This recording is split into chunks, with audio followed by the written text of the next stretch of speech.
My name is Freddie Fu Ho Kung. I'm class of 68, St. Paul's College. I want to share with you my lifelong journey through the eyes of St. Paul College. I want to dedicate this talk to everybody who ever have attended or taught at St. Paul's College since 1851. I want to thank especially Tenny Dune to putting this series together and Principal Dennis Yun to making this possible. My family come from Fatsan, China, almost 150 years ago, and they settled right in Bonham Road. And you can see my great-grandfather, my grandfather at the wedding, my parents, and myself. The one with the doctorate head was my great-granduncle, Fu Bing Sung, who actually was the first in the family who went to college at Hong Kong U, finished in the first graduating class in 1912. I was in St. Paul's from 1960 to 70, and I was greeted by Mr. Yu at primary 4 when I entered. Of course, the primary principal was Mr. Chu and Mr. Wells. And I have a fantastic time from primary 4 through upper 6 at St. Paul's.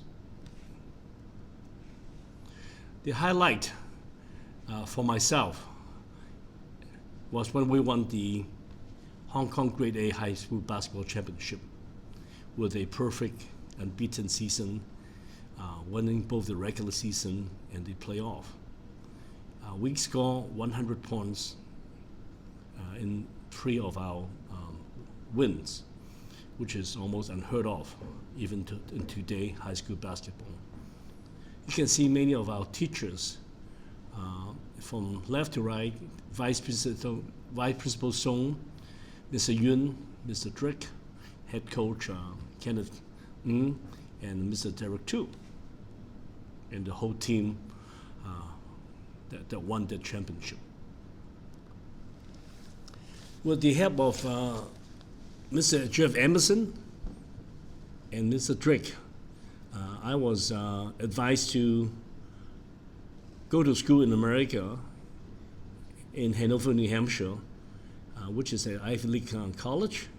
Not that easy to get in, but I was fortunate to have good support, letters, and a lot of extracurricular activities to allow me to enter Dartmouth, and I have a wonderful time learning about computer, American football, and also the American culture. In 1975, I moved to Pittsburgh with my wife, Hilda. We were married in 74 in Winnipeg, Canada, and we went to medical school in Pittsburgh at the advice of the Dean of Dartmouth Medical School, because there's a giant orthopedic surgeon there named Ferguson, which I should study under. Pittsburgh initially was a very polluted town because of the steel industry. As time goes on, I find Pittsburgh to be extremely beautiful with spring, summer, fall, and winter. I was accepted into the orthopedic training under Dr. Ferguson right in the middle. He definitely was an inspiration to me. And our orthopedic department, more than 100 years old. I'm fortunate to be named the 5th chair since 1998. So this is a 100 years anniversary for the party for our orthopedic department. You can see it is really, quite very excited with all the faculty and residents. So our mission is patients care, education, and research. Now I want to share with you about 20 thoughts that I have I would say these are thoughts that I learned through my whole life, through Hong Kong, through America, and through interaction with many people. So I hope that these are kind of words that may mean something to you. And you have a bookmark that I provided for all the students at St. Paul's. And if you want to have one, I'll be happy to send one to you too.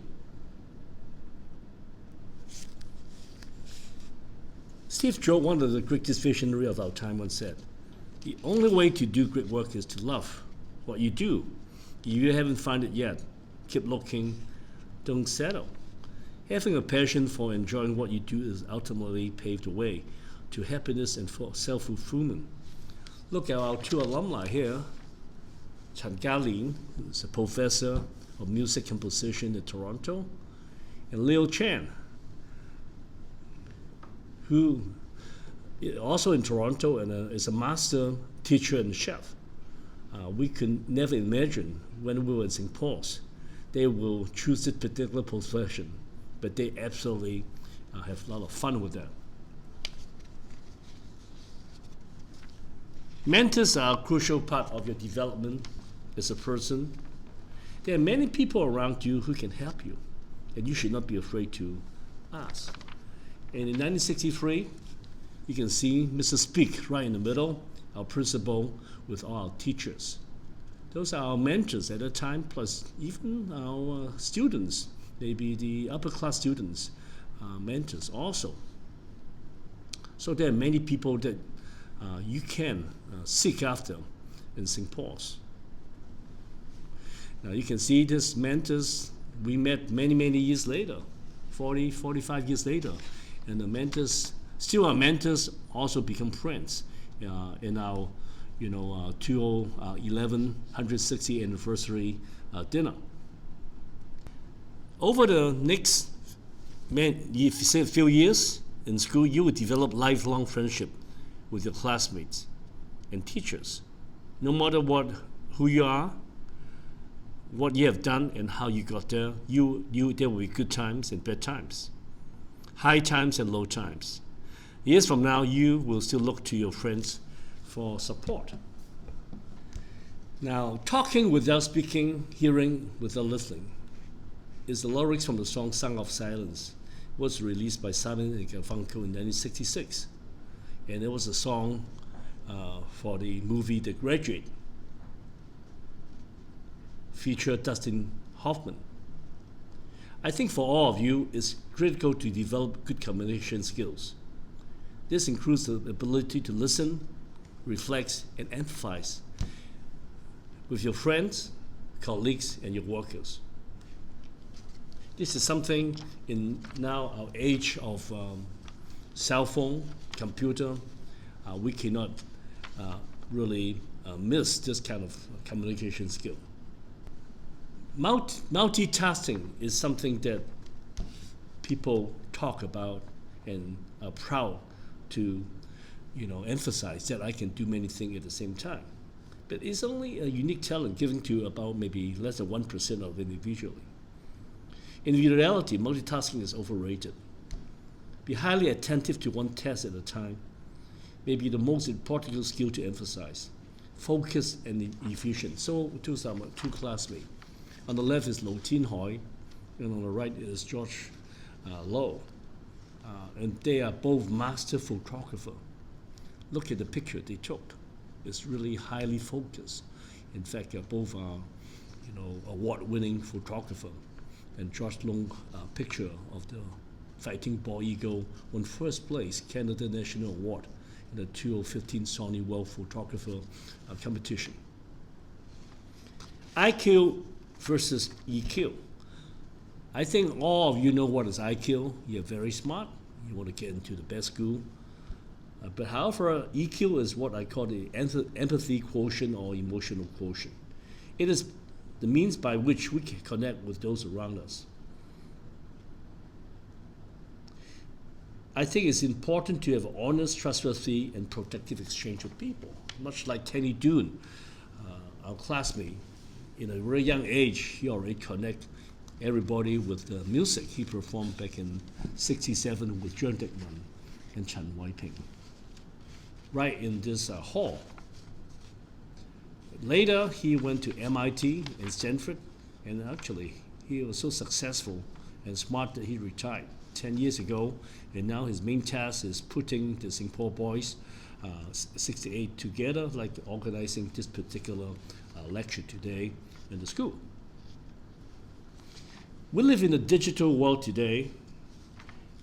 This may provide us with the false confidence that no direct contact is necessary to achieve our objective. This could not be further from reality. We must talk to each other. This is one critical area in which human interaction is very essential. Look at the Singapore boys right here on the left, especially Henry Horn Hinghua, who is our top boy. You can see all these Singapore secondary girls are swarming the Singapore boys for FaceTime back in the 60s. In life, we're committed to a nature that by its own really journey mixes grief, joy, sadness, moments that make us rejoice and cry. So like a good marriage, we're in for better or for worse. Now in this particular picture, everybody was so happy. But one of those Singapore boys, 68, had a lung transplant in Stanford not too long ago. And this is for celebration for the success of this operation. When you hear the phrase, no difference, challenge it. You need to set a higher standard for yourself and for your profession. Look at here, Uncle Son, we call him because he is the head of the alumni of 68. After finished Hong Kong U, major in physics, he taught at St. Paul's College and became the principal of the night school. And later in life, he actually start his own school and do teaching on the side. But on the other hand, he, with his wife Louisa, have raised incredible kids. For example, you can see Kellen and Regin all went to Oxford and have achieved a very high achievement in the field they were in. Do the right thing. This sounds like a very simple concept, but yet in reality, it is not as simple. Doing the right thing is a summation of everything you have learned throughout your life and training. Every decision you make should be for the betterment of a human being. As you can see, we have Principal Dennis Yun right here, and I'm sure that he will guide you to do the right thing for your stay in St. Paul's and beyond. Now, when you finish your training and you're in the profession, you will have credibility in your field, in the public eyes, in your family eyes. But however, all upholding this credibility requires you to maintain integrity and be free of conflict. This is not a simple test. You must be very careful and really do the best for mankind. I give this talk as the president of the Sport Society in America on credibility and integrity back in Colorado, back in about 5-6 years ago. Healthy mind and body. Now, when I was in St. Paul's, the big emphasis was to study. I was one of the few people who played basketball and played in a rock band, who write for the newspaper, and was second prefect to Cheng Chung. And did a lot of extra, curricular activities. So I must emphasize to all of you that you must develop good habit to entertain yourself, also keep yourself healthy, both in the mind and body. And you can see we have a bike team in Pittsburgh, still today. And in a young age, we were swimming both at Victoria Park and also in the oceans. Be a dreamer. Each and every one of us should continue to dream big and small, but dreams don't always come true. So in those cases, we cannot be discouraged. Look at on your left, there's a few of us, Yim Gok Lang, Lai Sak To, Hui Dong, and others. And we were at the time in Bao Yok Gong worldwide, yacht as a courtesy of him entertaining the Interact Club members. But of course, Yim Gok Lang later won his own boat, and he actually got not just one, but two of these big yachts. So now he can entertain all of Singapore boys 68. It is human nature to stick with what makes us feel comfortable. However, innovation and continue to improve our life won't allow us to sit still. I challenge you today to renew yourself constantly. Challenge yourself and others around you to constantly learn and improve the betterment of human mankind. The world is flat. Essentially, the world is much closer than what we were many years ago. So regardless of your gender, ethnic background, or religion, each of every one of you controls your own destiny, not just in Hong Kong and Singapore, but worldwide. So whatever you do can be a global profession, like in medicine. Look at who is the head of World Health Organization. It's Dr. Chen from Hong Kong. You can see she is now influencing the world of how we can take care of patients. So whether in business, in law, you can do the same thing and understand, well, it's not that far away. It's very close by. For example, if there's a problem with global warming, it's going to affect everybody. In sport medicine, the same way, although these patients are from all over the world, just by taking care of them, we speak the same language. Charity starts at home. No matter how big or small, you must give back to your community. I encourage everyone here to find some simple way to do so. Now, this is Interact Club back in the 60s.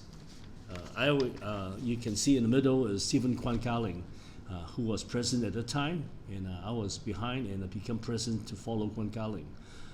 One of the things we did in the Interact Club is to form the so-called YES, the Youth Employment Service. The first time we encourage high school kids in Hong Kong to work during the summer, and asking the Rotary Club members to provide jobs for these high school kids. It never been done before. Now I notice now this is the Interact Club of today, and I must encourage all of these executive members to work really hard to really help the community through the Rotary Club and beyond. Move forward and look backward. Many times you are faced with a very difficult decision in life and you don't know what to do. So you should imagine yourself 1 or 2 years ahead and looking backward, and this may help you to make the better decision, how your outcome should be. By the way, this is a picture I took in Hawaii, and this is two people walking towards a really bright future right here. Respect the past, embrace the future. We always have to respect what we've done in the past, and also respect all the support from the family, from the school, and from your friends when you were a kid and when you were in high school. Now, these 5 people all are my classmates. If you look at them as Singapore boys, you may not be able to tell what in the future for these people. So, from left to right, Alan Hu, a lawyer, now is the chairman of the Hong Kong Basic Law Institute. Cheng Chung, of course, is a world-famous journalist, who have,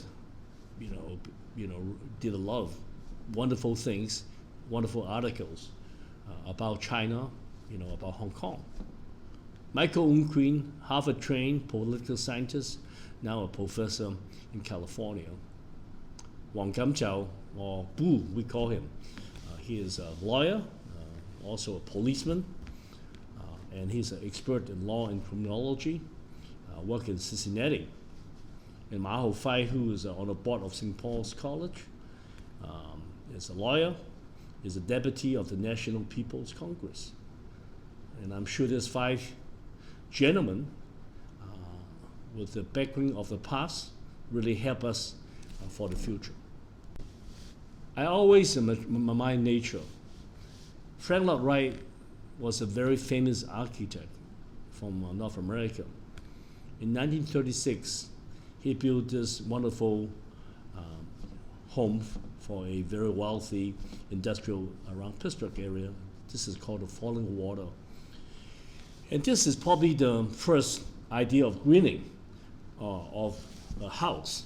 The waterfall actually went through the living room to cool down the whole building for the summer. The Architecture Digest named this the most significant building of the last century in North America. So I think that every one of you should respect nature. In 1966, when I was in Paul College, one of the teachers asked us to read this book called The Silent Spring by Rachel Carson. Now, little did I know that Rachel Carson was born and raised in Pittsburgh and went to a college named Chatham Women's College, which now I'm on the board. And the book she wrote in 1962 was a classic, telling us that DDT, or insecticide, really hurt the environment, killed insects and birds. So the spring used to be really noisy, very exciting, but suddenly it becomes silent. So I think it's a whole cycle that I read this book in St. Paul's in '66, and then I came to Pittsburgh and found out more about how we can harm the environment. For example, there's something called the American bald eagle. And this kind of bald eagle are very sensitive to the environment. So Pittsburgh basically was a steel mill. So for 100 years, the river are so polluted. There's actually no fish can live in the river for a long, long time. So the American bald eagle haven't really stayed in Pittsburgh for 100 years until about 2 years ago, after we cleaned up the river for 50 years, they returned to Pittsburgh for the first time.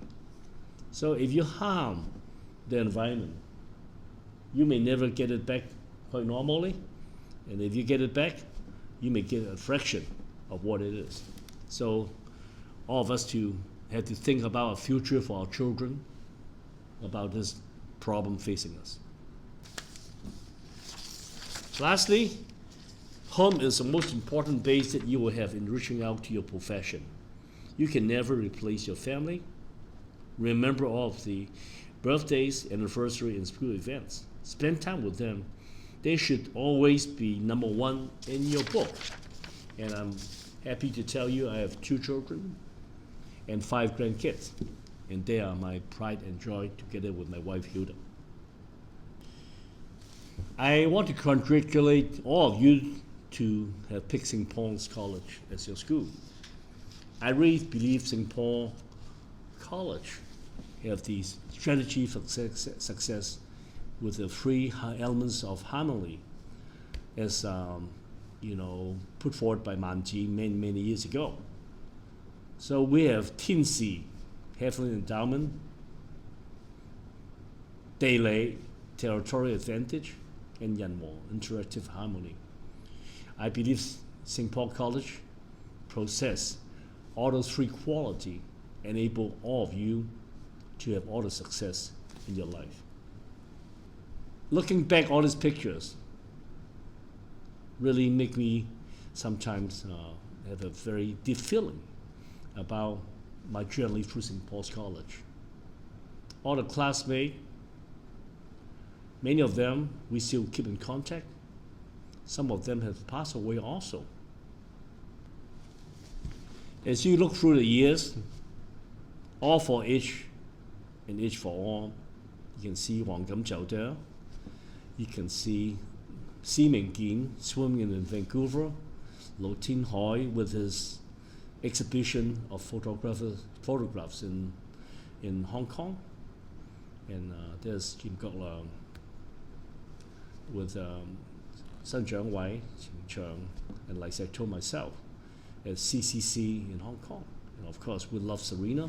Serena used to be our food court, in the 60s. But right now, I understand it moved to a new site, and it's much more expensive. Maybe not affordable by the students. Also want to thank all the important teachers. There's so many of them, but a few, especially Principal Ha, together with Tenny and Benny, right here.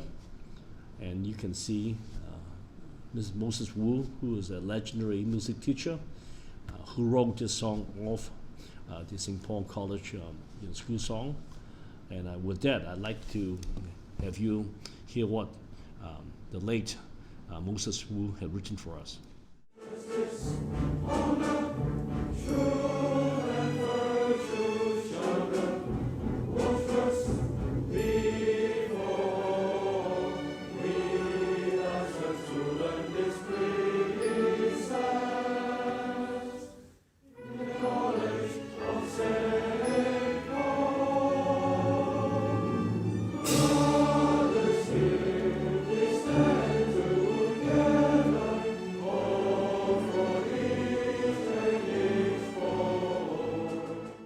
Lastly, I'd like to thank Principal Dennis Yun, Bill Ryan, the teacher here in St. Paul's, Tenny Dune, Uncle Sun, all my classmates and teacher at SBC 68, and of course the SBC Alumni Association.